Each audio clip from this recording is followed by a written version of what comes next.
নমস্কার সবাইকে, আশা করি সবাই ভালোই আছেন। আমি দেখাচ্ছি আজকে ক্লেতে কিভাবে আমি টার্সেল অ্যাড করি। তো প্লিজ কমেন্ট করে জানাবেন কেমন হয়েছে। তো টার্সেলটা অ্যাড করার জন্য প্রথমে আমি টার্সেলের সাথে প্রথমে উডের বল, তারপরে কটন বল এবং তারপরে উডের বল লাগিয়ে নেব। তো আমি আগে দেখে নিয়েছি যে কোন কালারটা হলে ভালো লাগবে, কোন কালারটা উজ্জ্বল হবে। তো সেই জন্য আমি ওই দুটো কালারকে নেওয়াটাই মনে করলাম যে ঠিক হবে।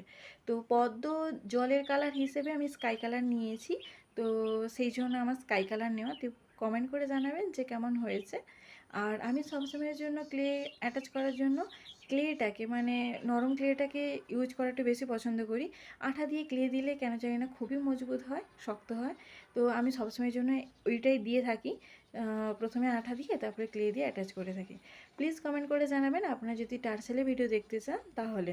এবং কমেন্ট করতে ভুলবেন না ভিডিওটা কেমন হয়েছে এবং কীরকম ধরনের ভিডিও দেখতে চান অবশ্যই কমেন্ট করতে ভুলবেন না। এবং পেছনটাও আমি কটন বল দিয়ে অ্যাড করে নিচ্ছি। Thank you.